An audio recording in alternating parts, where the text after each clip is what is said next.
Ya shalom saudara-saudara yang terkasih. Kita jumpa lagi dalam Bible Study dari buku Prayer of Protection, ya, doa perlindungan dari Mazmur 91. Ya, kita hidup tanpa ketakutan bahkan di era yang penuh bahaya hari-hari ini. Kita udah duduk di dalam secret place, itu rest, ya, dan kita rest di dalam nama-nama Tuhan yang luar biasa, El Shaddai, El Elyon, ya, Yahweh, Elohim, Yesua, ya, nama-nama yang berkuasa. Dan kita perkatakan aja, ya, perlindungan ini bukan jadi mantra, tapi jadi dengan pengertian. Karena itu kita belajar, ya, kita ditempatkan di tempat yang tepat, di waktu yang tepat kita udah dengar, yaitu apa? Di bawah sayapnya, ya, bernaung di bawah sayapnya. Jadi bab keempat ini intinya mungkin dari buku ini juga, ya. Ini sayapnya itu ark, seperti tadi digambar di belakang itu, ya, tabut perjanjian, dan khususnya mercy seat, ya, pusatnya tabut perjanjian yang mercy seat, di mana ada darah. Nah, itu perlindungan mengcover kita dari semua kegagalan manusia, penghukuman. Tuh, ya, ada darah, Tuhan gak lihat lagi pemberontakan kita yang diwakili oleh isinya tuh di bawah tabut ini. Ini review yang minggu lalu, ya. Maksudnya Jumat yang lalu. Ada 2 loh batu pemberontakan manusia terhadap hukum-hukum Allah. Ya, ada bokor isi mana atas supply Tuhan. Kita mau berjuang sendiri, nggak mau terima supply, maunya dengan tuntutan kepala jadi kaki, kaki jadi kepala. Manusia kan begitu, ya, dengan berpeluh, dengan bekerja keras, maunya begitu. Tapi itu di bawah kutukan, kita di bawah supply, ya. Dan pemberontakan dari otoritas atau yang ini diwakili oleh tongkatnya Harun, ya, atau kepemimpinan yang ditaruh oleh Tuhan. Nah, ini kalau kita Yesus. Nah, Tuhan nggak melihat dosa pemberontakan itu semua, ya, karena Dia tidak bisa menembus darah. Mercy seat, ya, kita super aman di bawah. Nah, itu sayapnya, kan, kembali lagi, ya, karena karya sempurna Yesus. Ini juga kalau dibuka menjadi salib, ya, kita lihat lagi, super aman, ya, karena tudung pendamaian itu mercy seat, ya, tahta kasih karunia, mercy. Jadi jelas semua tentang Yesus, super aman. Dan kita udah lihat seperti ini, itulah kita bernaung. Sama-sama kata, saya mau bernaung. Jadi bukan paksaan, ya. Jadi bahkan orang Kristen nggak mengerti Mazmur 91 ini bernaung di mana, gitu. Karena nggak mungkin kalau kita satu sisi bilang bernaung di bawah sayap Raja Wali, di bawah sayap kasih karunia, tapi di sisi lain di bawah penghukuman, gitu. Misalnya dia katakan, ya, tapi keselamatan bisa hilang, gitu, ya, misalnya, ya. Tuhan mengejar dosa, Tuhan masih memburu dosa, masih menghukum anak-anaknya dengan penyakit, dengan pandemi, misalnya. Pandemi dibilang dari Tuhan. Saya masih dengar itu. Bahkan yang dia sebut hamba-hamba Tuhan besar. Nah, percampuran itu bukannya jadi sebagian kasih karunia, sebagian hukum Taurat, bukan. Kalau percampuran itu jadi di bawah hukum Taurat, di bawah kutuk hukum Taurat lagi, di bawah penghukuman lagi, di bawah tuntutan lagi. Itu persoalannya yang harus kita sadari aja. Nah, selanjutnya di bawah sayapnya itu, ya, kita baca lagi dulu, ya, Mazmur 1 ayat 4. Dengan kepaknya, ya, jadi kepaknya, sayapnya, Ia menudungi engkau. Ya, kita mau nggak bernaung di situ? Di bawah sayapnya engkau akan berlindung atau bernaung. Nah, satu-satunya adalah di bawah sayap kasih karunia, karena sayap Raja Wali atau tadi sayap, ya, tadi di sini kerub atau malaikat itu atau sayap induk ayam bicara tentang Yesus, bicara tentang kasih karunia. Nah, itu adalah truth Tuhan, His truth tuh. Bahasa Indonesianya kesetiaannya, His truth. His truth, kebenaran hadiah ini, kebenarannya ini adalah perisai untuk serangan-serangan kecil, panah-panah, api misalnya. Dan pagar tembok, benteng, serangan-serangan besar. Mau bencana, kecelakaan, pandemi, ya bahkan tragedi, hal-hal yang gempa, katanya mau apa mega gempa, yang nggak ada urusan. Saudara ada di sini, kita dalam perlindungan Tuhan. Amin. Ya, jadi seperti induk ayam, ya. Kita lihat Lukas 13, 34, 35. Untuk bagian 2 ini, ya kita lihat. Ya, Tuhan itu hatinya memproteksi. Bahkan dia datang untuk orang Israel kan, makanya sampai menangisi Yerusalem. Makanya dia bilang, Yerusalem, Yerusalem, kau yang membunuh nabi-nabi, melempari batu dengan batu orang-orang yang diutus kepadamu. Jadi Yesus gini, berkali-kali aku, Yesus ya, rindu mengumpulkan anak-anakmu sama seperti induk ayam yang mengumpulkan anak-anaknya di bawah sayapnya, tetapi engkau tidak mau. Nah, ini jadi satu sisi penolakan ya. Israel itu menjadi penerimaan kita. Makanya Injil diberitakan atau kasih karunia diberitakan kepada bangsa-bangsa lain. Tapi kerinduan Tuhan mengumpulkan anak-anaknya, ya, karena kita juga tahu kita ada di Gunung Sion, Yerusalem, Gunung Sion itu, kerinduan Tuhan sama. Nah, kalau tidak mau, bahkan sekarang kita yang memprihatinkan kan orang Kristen juga nggak mau. Atau mungkin karena salah diajarkan, salah menerima beritanya gitu. Injilnya percampuran, Injil yang lain. Jadi terimanya bukan iman, malah tuntutan. Bukan kebenaran, truth tadi, bukan truth.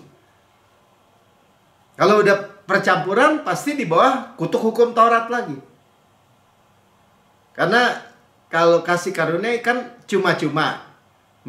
Tuhan memberikan anaknya, mengaruniakan anaknya yang tunggal, yang satu-satunya, supaya dia memberikan segala sesuatu cuma-cuma bersama-sama dengan Yesus.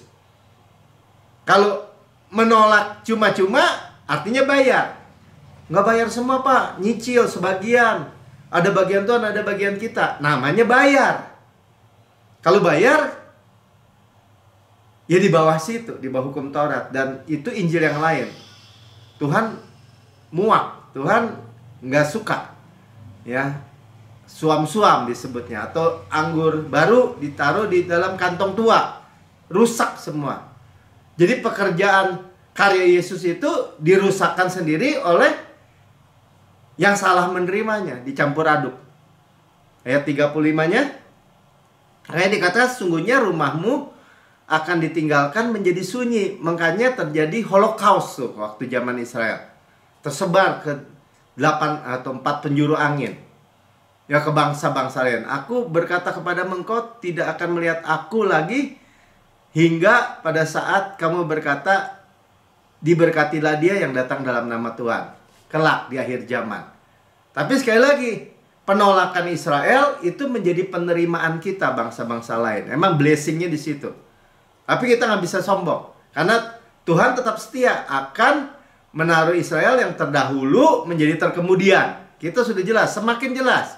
Tetapi kalau kita nggak mau rumah kita ditinggalkan menjadi sunyi, jadi kosong, jadi hilang, ya jangan tinggalkan kasih karunia. Tetap aja di bawah mercy seat. Yang mau dan percaya katakan amin. Ya, jadi seperti induk ayam. Coba ada gambarannya.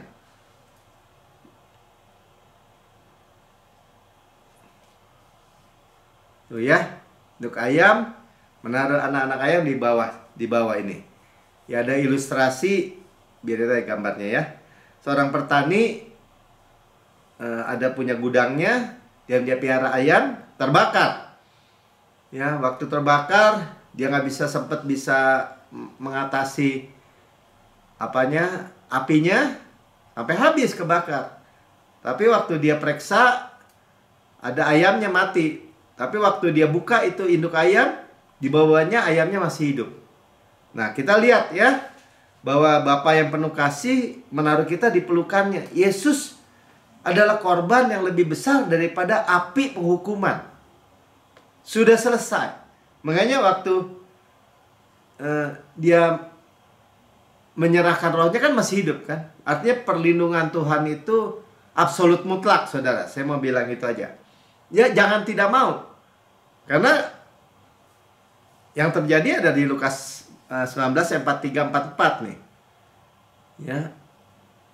Ini langsung terjadi, ya seringkali orang bilang itu sudah akhir zaman. Buktinya Tuhan bicara di Matius 24 ya. Padahal Tuhan betul bicara tentang AD 70 ya, waktu tahun 70 itu bait Allah dirubuhkan ya oleh Romawi. Nah, ini sama Kaisar Titus ya kalau nggak salah ya. Sebab aku akan datang harinya bahwa musuhmu akan mengelilingi engkau dengan kubu, lalu mengepung engkau dan menghimpit engkau dari segala jurusan. Nah, ini waktu Tuhan kasih lihat ke murid-murid belum terjadi, tapi kan Tuhan Yesus kasih tahu kalau terjadi ini lari ke gunung. Gitu. Kalau sekarang, kalau Pastor Prince suka ngomong kalau di Singapura, ya lari ke gunung, di mana ada gunung di Singapura gitu ya. Ya, jadi ini khusus buat Yahudi dari segala jurusan, 44, dan mereka akan membinasakan engkau beserta dengan pendudukmu. Pada tembokmu mereka tidak akan membiarkan satu batu pun tinggal terletak di atas batu yang lain. Maksudnya tembok bait Allah. Benar saudara, sejarawan Yahudi juga menulis, orang-orang Kristen yang mendengar nasihat Tuhan Yesus untuk lari ke gunung, mereka selamat, saudara. Nah, ini karena engkau tidak mengetahui saat bila mana Allah melawat engkau. Nah, ini penolakan mereka membuat kejadian-kejadian yang buruk itu maksudnya. Nggak, Israel menolak, tidak mau dalam waktu Yesus datang kan. Mereka menolak Yesus, menyalibkan Yesus. Tapi penyaliban Yesus juga sekali lagi, itulah untuk penebusan kita. Ya, dan Israel jadi budak, kemudian tersebar ke tadi 4 penjuru angin, bahkan 8 penjuru angin, dan di bangsa-bangsa lain bahkan dibunuh 6 juta waktu zaman Holocaust. Supaya mereka balik lagi, karena nubuatan Tuhan harus digenapi. Nah, cuman apa yang kita belajar? Satu, Tuhan rindu dan memang memberikan, menyediakan salib, menyediakan finish work, menyediakan kasih karunia untuk memproteksi kita. Jadi kalau saudara dan saya ya dengar kabar gini, dengar kabar gitu, mau lihat kenyataan, situasi sekeliling, apapun yang terjadi, mau gelap, mau masalah ekonomi, ya saya masih dengar. Tadi kemarin ada orang mau jual rumah, dia bilang, wah berat ya usaha sekarang, wah berat ya dagang sekarang, wah jualan ini nggak laku ya, jualan ini nggak bisa maju ya. Selalu aja ada perkataan-perkataan seperti itu. Nah, bagi saudara dan saya, itu tidak terjadi. Bahkan kita percaya, ya kan ada mau mega apa tuh, gempa, ya kan, ya, besar. Nanti tsunami lah, begini begitu. Ya kita dengar aja. Tapi kita bisa berkata gini, karena ada saya di kota ini, ada saya di komplek ini, ada saya di Indonesia ini. Bukan sayanya, karena saya ada di dalam Yesus. Ada Yesus berarti di dalam saudara, ada Roh Kudus. Ya, makanya kesejahteraan kita itu adalah utama dari Tuhan. Yang diperhatikan, itu akan membuat kesejahteraan seluruh negeri kita, seluruh rumah tangga kita, seluruh kompleks kita, seluruh kota kita. Percaya aja seperti itu. Kenapa? Cukup Yesus satu, pembela, pelindung. Nah, dan Tuhan tidak memaksakan perlindungannya. Jadi hati-hati dengan perkataan-perkataan mulut. Sekarang sih gampang sih. Di tiap WA group, kalau ada hal yang buruk kesebar gitu ya. Kalau ada hal-hal yang ya sekarang lagi musim demo kan, ya tapi tersebar gitu. Belum, wah kemarin berapa bulan yang lalu ada musim flu, tersebar gitu ya. Semua berita-berita sistem dunia tersedia. Tapi mana yang kita mau dengar? Dan mana yang kita mau berdiri teguh? Di bawah mana? Ya sekali lagi, pilihlah di bawah perlindungan Tuhan Yesus. Seperti Rut 2 ayat 12. Tuhan kiranya membalas perbuatanmu itu, kata Boas nih ya. Boas, saudara tahu cerita Rut ya. Rut janda Moab yang pulang bersama Naomi mertuanya dari Moab. Kalau orang Moab 7 keturunan aja, atau 10 keturunan, bukan 7, 10 keturunan aja nggak bisa masuk ke dalam jemaah Israel. Kalaupun mereka diputihkan, mesti terus sampai 10 keturunan baru bisa, keturunan ke-11 begitu. Begitu terkutuknya tuh Moab. Nah, tapi Rut, orang Moab ini di-redeem, ditebus oleh Boas. Penebus kaumnya tuh, Boas, kinsman redeemer. Nah, dikatakan ya, kata Boas, dan kepadamu kiranya dikaruniakan upahmu sepenuhnya.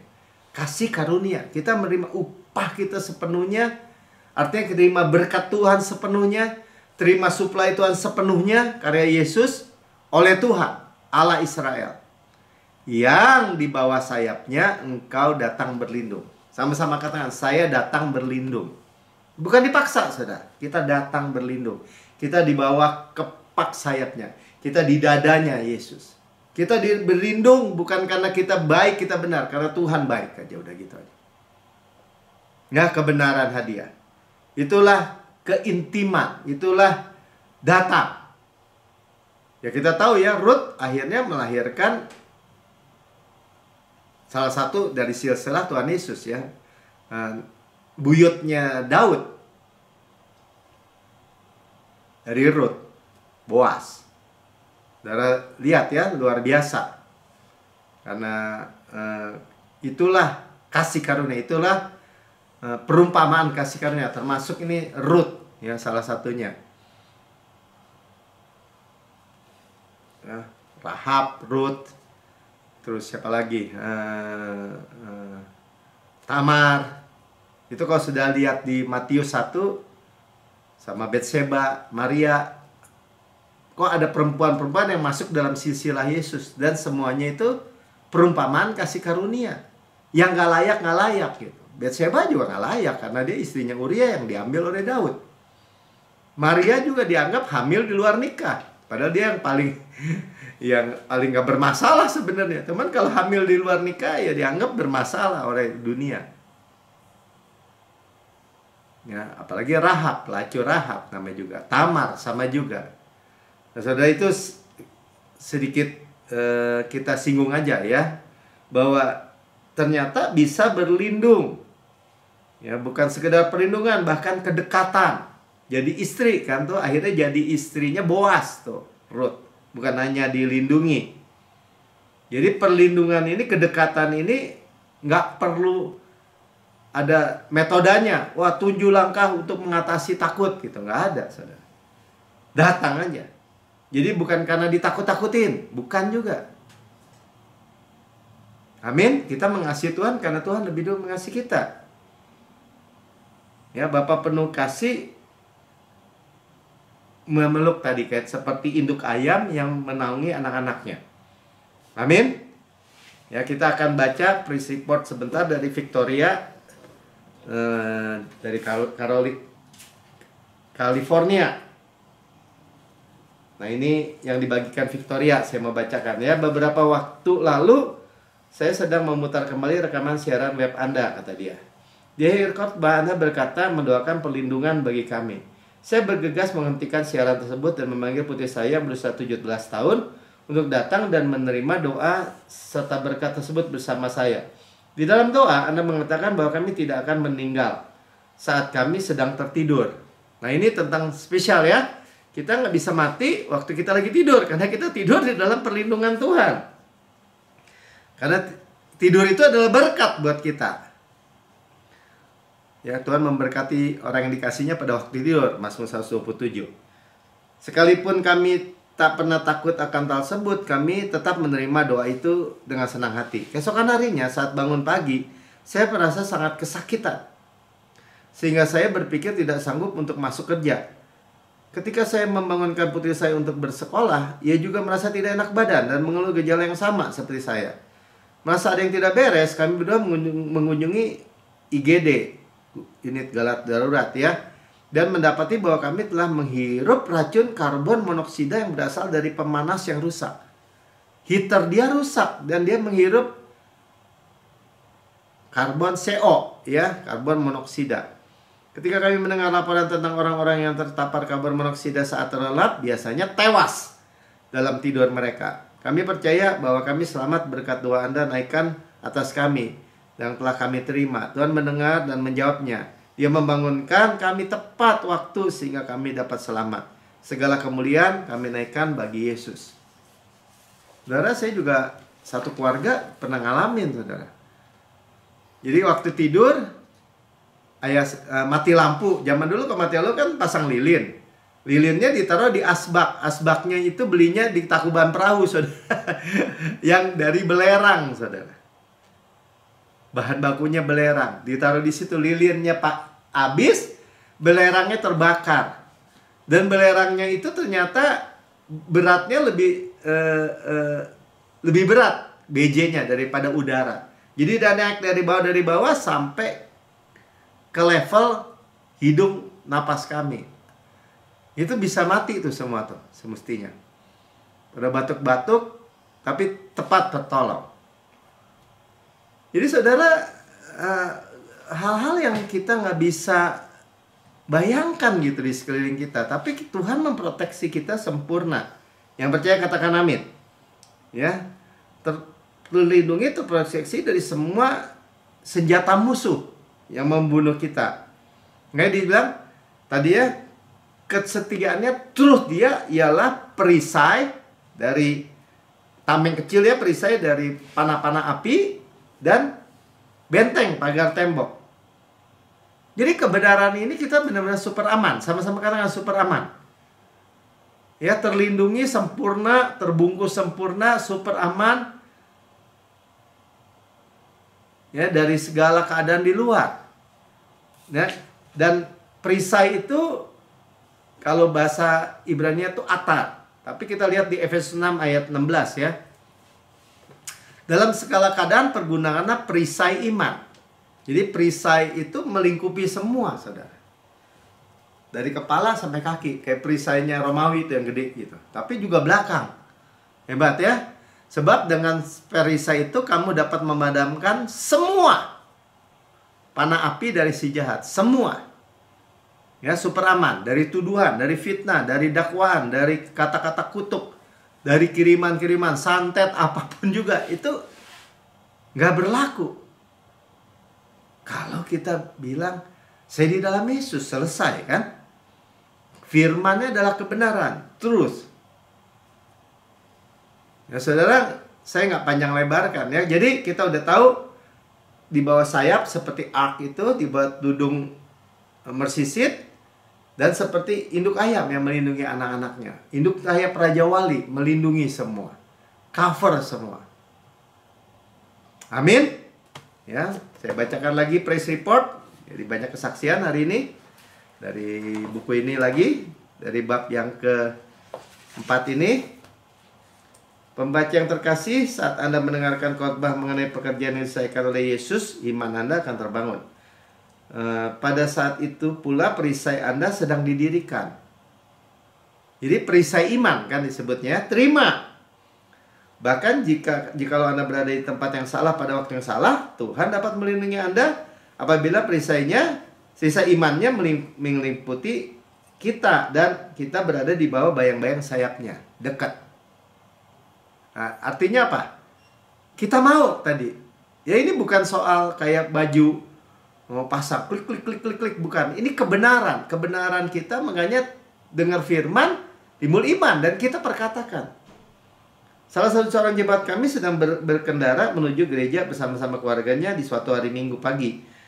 Pada saat ia mengalami hal ini, ia melaju di jalur bebas hambatan, jalan tol ya, dan berada di bawah sebuah mobil van yang membawa kasur berukuran lumayan besar di bagian atap. Tiba-tiba tali pengangkatnya terlepas dan kasur berukuran 1,5 kali 2 meter tersebut meluncur cepat ke arahnya. Dia dan istrinya sudah siap menerima hempasan dan menduga kasur yang besar dan berat itu bahkan menghantam kaca depan mereka yang sudah tidak sempat lagi menghindar.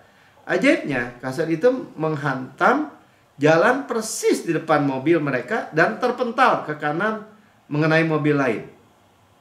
Puji syukur pengemudi mobil lain sempat mengerem dan terhindar dari kecelakaan. Bagi jemaat kami, saat itu seolah terdapat suatu kekuatan bahwa perisai yang tak terlihat yang melindungi seluruh keluarganya. Dapatkah Anda bayangkan apa yang bakal terjadi seandainya kasur besar tersebut menghantam mobilnya yang sedang membawa istri dan anak-anak mereka yang masih kecil di kursi belakang? Mari kita naikkan syukur kepada Tuhan, karena Ia begitu baik dan kasih setianya atau kasih karunia tetap untuk selama-lamanya. Ya, sebab Tuhan baik, bahwasannya untuk selamanya, kasih setianya. Ya, itu firman Tuhan ya. Sungguh dengan kepaknya Dia akan menudungi engkau, di bawah sayapnya engkau akan berlindung. Seterusnya, selamanya, continue, berkelanjutan. Kita sadar maupun kita tidak sadari. Yang penting kita tidak menolak perlindungan. Yang penting kita selalu sadar akan perlindungannya. Amin.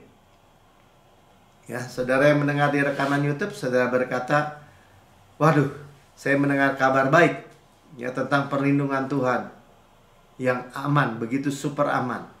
Tapi saya belum pernah menerima Yesus sebagai Tuhan dan Juru Selamat pribadi. Saudara, inilah waktunya saudara.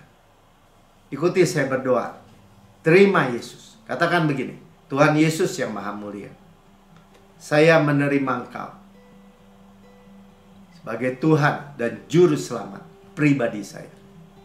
Dengan mulut saya mengaku, dengan hati saya percaya bahwa Engkau telah mati buat saya, segala dosa-dosa saya, dibangkitkan karena pembenaran saya, naik ke surga, duduk di sebelah kanan Allah Bapa, dan mendudukan saya bersama-sama dengan Yesus di surga. Surga adalah rumah saya, dan saya adalah anak yang paling dikasihi oleh Bapa.